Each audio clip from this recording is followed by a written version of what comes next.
En el nombre del Padre, del Hijo y del Espíritu Santo. Amén. Padre bueno, Señor Todopoderoso, te damos gracias de todo corazón porque nos permite seguir con este apostolado, estas enseñanzas del Papa San Juan Pablo II, para aclarar muchas situaciones dentro de las situaciones personales de matrimonio, para ir aprendiendo sobre las cosas que nos hacen falta como humanos, ir aprendiendo de las cosas que hemos dejado de hacer, por el cual la situación de divorcio cada vez es mayor.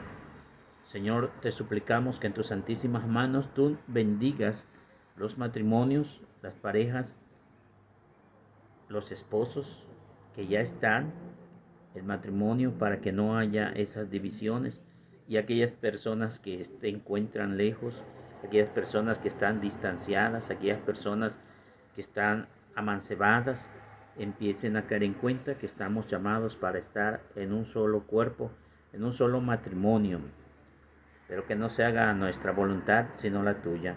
En el nombre del Padre, del Hijo y del Espíritu Santo. Amén. Continuamos con la catequesis del Papa San Juan Pablo II sobre la teología del cuerpo. En este bloque 12, Cristo identifica el adulterio con el pecado. Sección 33, la donación mutua del hombre y la mujer en el matrimonio. Conferencia General del día 30 de julio y 3 de junio de 1980. Las reflexiones que venimos haciendo en este ciclo se relacionan con las palabras que Cristo pronunció en el discurso de la montaña sobre el deseo de la mujer por parte del hombre, y en el intento de proceder en el examen de fondo sobre la caracteriza el hombre de la concupiscencia. Hemos vuelto nuevamente al libro de Génesis. En él, la situación que se llegó a crear en la relación recíproca del hombre y de la mujer está delineada con gran finura. Cada una de las frases de Génesis capítulo 3 es elocuente. Las palabras de Dios, Yahvé, dirigidas a la mujer en el capítulo 3, verso 16. Buscarás con ardor a tu marido que te dominará. Parecen revelar, analizándolas profundamente, el modo de la relación de don recíproco que existía entre ellos. En el estado original de la inocencia se cambió tras el pecado original en una relación de recíproca apropiación.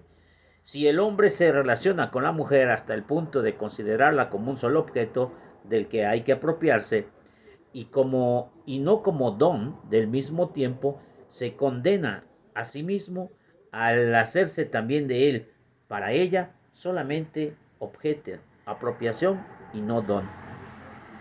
Parece que la palabra de Génesis capítulo 3, verso 16 tratan de la relación bilateral, aunque solo se diga, él te dominará. Por otra parte, en la apropiación unilateral, que indirectamente es bilateral, desaparece la estructura de la comunión entre las personas. Ambos seres humanos se hacen casi incapaces de alcanzar la medida interior del corazón, orientada hacia la libertad del don y el significado nupcial del cuerpo, en que le es intrínseco. Las palabras de Génesis 3:16 parece sugerir que se sucede más bien en expresas de la mujer, que en todo caso ella lo siente más que el hombre. Meditamos. Ciertamente el acoso puede ser del hombre hacia la mujer, así termina diciendo el Papa a este punto. La mujer siente más el acoso del hombre. Sin embargo, así también lo dice, aunque indirectamente es bilateral, aunque dice él te dominará, también puede ser que ella te domine a ti. De hecho, hay algunos argumentos en el vulgo público que la mujer hace creer al hombre que él es el que manda, porque en realidad ella es la que manda, pero le hace creer que así es para que haya esa permanencia del dominio. Génesis 3:16 dice que en esa concupiscencia el hombre pierde la inocencia en cuanto a ese deseo desordenado.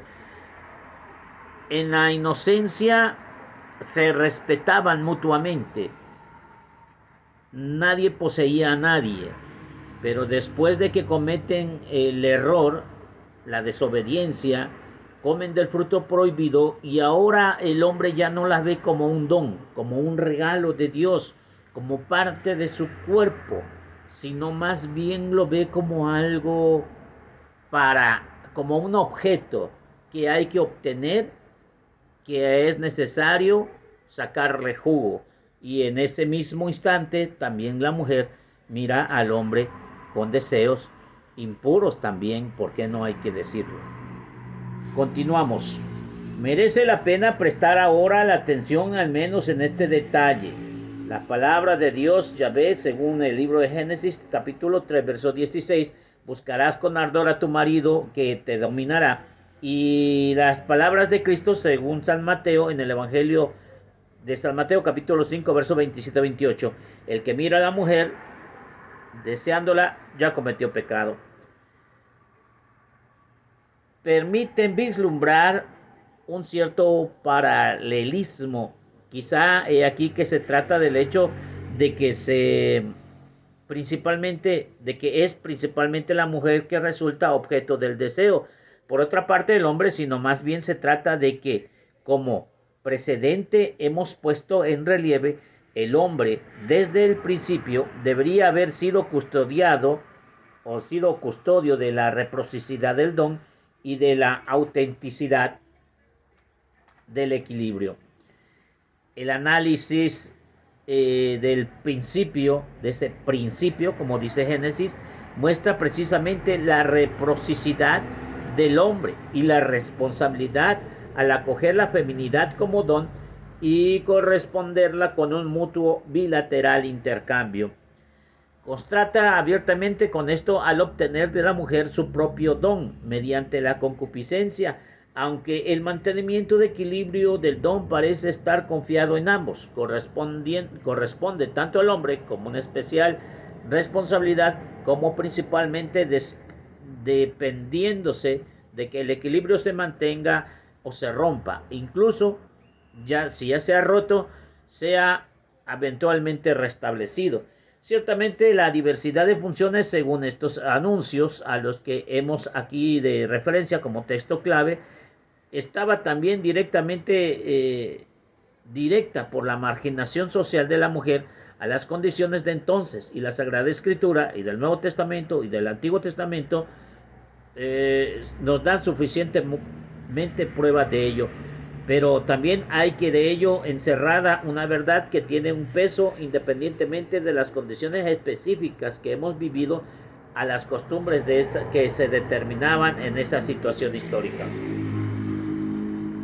Bueno, el Papa lo habla bien claro, antes como antes, ahí como a hoy, aún así, en ese estilo histórico en que el hombre ha ido modificándose, para algunos en el Medio Oriente todavía se usa el que haya muchas mujeres meditando eso y la mujer no tiene que decir nada. El hombre puede tener varias mujeres y es como una especie la miran como un objeto. Aquí, gracias a Dios, en la Iglesia Católica tenemos la monogamia, que pues es quedarse con una sola pareja, con una sola esposa.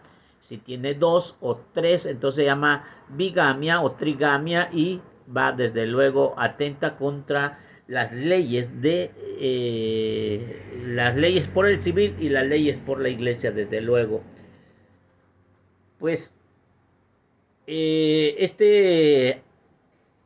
esta pérdida del don también se da la pérdida del respeto, de ese equilibrio. Desaparece pues todo tipo de amor o correspondencia. Se rompe el equilibrio. Pero se dice que si ya se rompió, se puede restablecer. Se puede restablecer. Pues las condiciones tanto de la vida del Antiguo Testamento como del Nuevo Testamento, pues no son algo innovador. Me refiero a que el Antiguo Testamento tiene como unos 5,000 años, 7,000 años, 10,000 años, unos 7,000 años más o menos, y del Nuevo Testamento pues son 2,000 años de todas maneras. Hemos vivido durante 2,000 años pues casi que al gusto, y aún así nuestras generaciones pasadas, nuestras generaciones de los abuelos y tatarabuelos eran mucho más educados correspondiente al matrimonio. A hoy cada vez está peor, y la situación en cuanto a que si se casan o no se casan, eso ya pasó a la historia, y lo más seguro es que no se casen y que nada más tengan hijos así, sin tener la responsabilidad, como hemos visto, hemos dicho, de que sean los dos, que puedan ser, que se pertenezcan los dos y que a través de ello tengan hijos. Aquí ahora tienen hijos y ya no son dos, usualmente es la mujer que se encarga o el hombre, rara vez se hace cargo del hombre. Hay papá soltero y hay mamá soltera, y entonces ya cada quien hace su vida a su gusto. Continuamos. La concupiscencia hace que el cuerpo se convierta en algo así como un terreno o apropiación de otra persona. Como es fácil de comprender, esto lleva consigo a la pérdida del significado nupcial del cuerpo, y con esto adquiere otro significado también a la recíproca pertenencia de las personas, que uniéndose a este ser en una sola carne son a la vez llamadas a pertenecerse mutuamente. La particular dimensión de la unión personal del hombre y la mujer a través del amor se expresa en la palabra mío.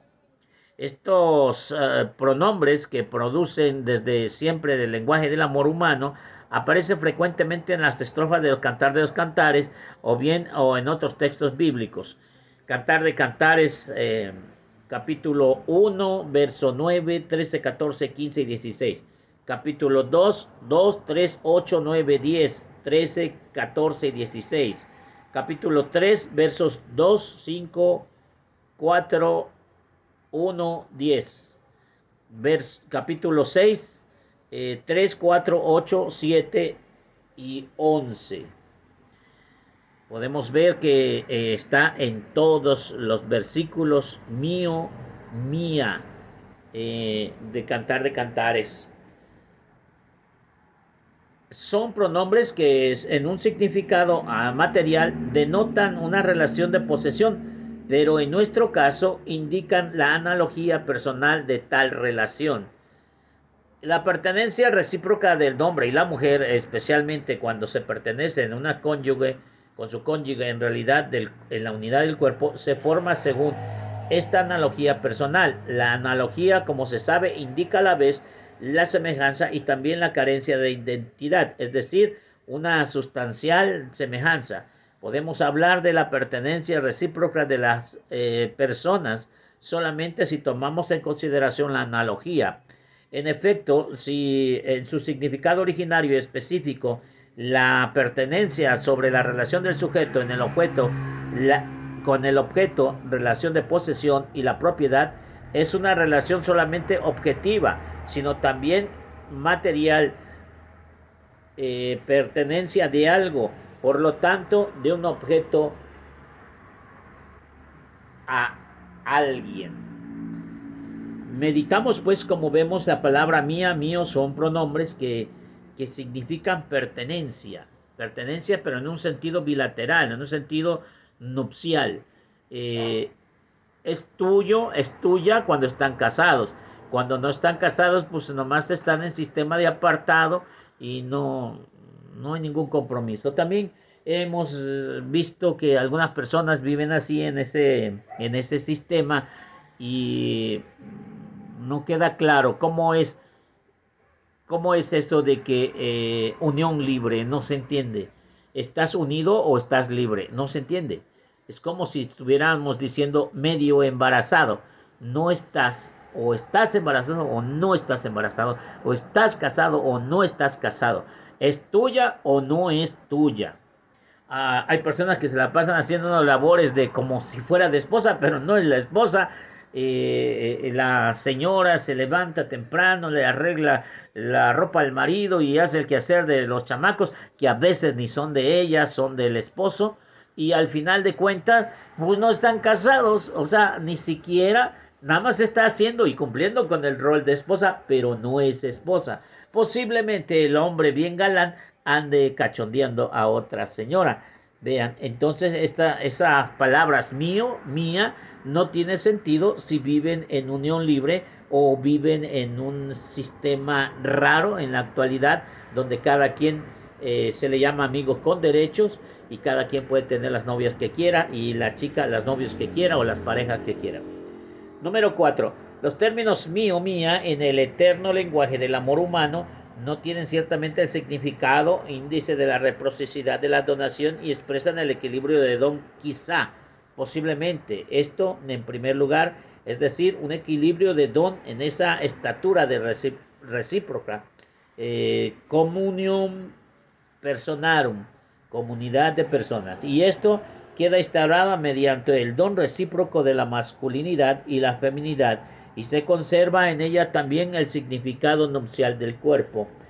Ciertamente las palabras mío, mía en el lenguaje del amor parecen una radical negación de la pertenencia en el sentido que es en el objeto material y pertenecen al sujeto de la persona. La analogía conserva en su función mientras no cae en el significado antes expuesto. La triple concupiscencia y en especial la concupiscencia de la carne quita la recíproca pertenencia del hombre y de la mujer a la dimensión de su propia de la analogía personal, en la que los términos mío, mía conservan un significado esencial. Tal significado esencial está fuera de la ley de la propiedad, fuera del significado objeto posesión. La concupiscencia, en cambio, está orientada hacia hacer este último significado. Del poseer ulterior pasó hacia el gozan. El objeto de poseo adquiere para mí un cierto significado en cuanto que dispongo y me sirvo de él, lo uso. Y es evidente que la analogía personal de la conternencia se contrapone decididamente a este significado. Y esta posesión es un signo de que lo que la relación recíproca del hombre y de la mujer tiene del Padre. Conserva la persistencia y la continuidad en contraste con lo que viene del mundo. Sin embargo, la concupiscencia de por sí empuja al hombre hacia la posesión del otro como objeto. Lo empuja hacia el goce que lleva consigo la negación y el significado nupcial del cuerpo. En su esencia, el don desinteresado que va incluido en el goce egoísta, ¿no dice acaso ya las palabras de Dios dirigidas a la mujer y a Génesis 3:16? Bueno, Génesis 3:16, como hemos visto, habla sobre que va a dominar el marido o te va a dominar el marido, pero hemos dicho también que dice, buscarás con ardor a tu marido que te dominará. El término es ardor y es posible que el ardor lo domine y cuando es el ardor que lo domina, entonces puede ser dominado ella o él. Y no precisamente el marido, sino ese ardor, esa concupiscencia, esa necesidad. Bueno, no es necesidad, más bien es una desviación sexual, es una lujuria. Si bien Dios nos puso a nosotros en nuestro cuerpo el deseo, pero ya desbordado será lujuria, es un deseo desenfrenado. Entonces, dice bien el Papa, ese goce es egoísta, y eso por eso lo presenta aquí el Papa de una forma que separa de lo que es la palabra mío, mía, dentro de lo que es el matrimonio. Ya no son dos, es una sola carne. Continuamos. Según la primera carta de San Juan, capítulo 2, verso 6, la concupiscencia muestra sobre todo el estado del espíritu humano. También la concupiscencia de la carne atestigua en primer lugar el estado del espíritu humano, y a este problema convendrá dedicarle ulterior análisis aplicando la teología de San Juan en el terreno de las experiencias descritas en el Génesis capítulo 3, así como las palabras pronunciadas por Cristo en el discurso de la montaña. Encontramos, por así decirlo, la dimensión concreta de esa oposición que junto con el pecado nació el corazón humano dentro del espíritu y el cuerpo. Sus consecuencias se alejan del sentir de la relación recíproca de las personas, cuya unidad de la humanidad está determinada desde el principio por el hecho de que son hombre y mujer. Desde luego en que el hombre se instaló a otra mujer, a otra ley que dice que repugna a la ley de mi mente, recordando Romanos capítulo 7, 23. No hago el bien que quiero, sino el mal que detesto. Existe como una consulta el peligro de tal modo de ver, de valorar, de amar, por el que el deseo del cuerpo se manifiesta más potente en el deseo de la mente. Y es precisamente esta verdad sobre el hombre, esta predominante antropológico, que es lo que debemos de tener siempre presente, sin querernos, si queremos comprender hasta el fondo el llamamiento dirigido por Cristo al corazón humano en el discurso de la montaña. Concluimos pues que esa teología que menciona el Papa, la carta de San Juan capítulo 2 verso 16, que las concupiscencias son las concupiscencias de los ojos, de la carne y del orgullo. Creo que cuando ataca a uno, ataca en general. Yo no sé cuál sea tu vicio, acuérdate, aunque propiamente estábamos hablando del cuerpo, el cuerpo tiene muchos vicios, no precisamente es del sexo, también está el alcoholismo, drogadicción, homosexualismo, lesbianismo y tantas cosas. Entonces, esa capacidad de controlar emocionalmente, sentimentalmente mi cuerpo, se le llama concupiscencia. Concupiscencia también entra por los ojos. Por eso Jesús menciona el hombre que vio con malos ojos a una mujer ya cometió pecado, porque también la hizo ya dentro de su ser, ya llevó esa mancha a través de los ojos. También la carne puede decir que yo no vi a ninguna mujer, pero seduje a una mujer y estaba medio ciego y todo eso, estaba medio borracho. Entonces no lo hiciste con la mente, pero lo hiciste con el cuerpo y de todas formas cuenta. Así es que no le hagas el cuento. Entonces es el pecado de los ojos, de la carne y del orgullo. Hasta ahí le dejamos esta parte del Papa San Juan Pablo II. Hasta ahí llega la sección número 33. A Jesús por María, Ave María.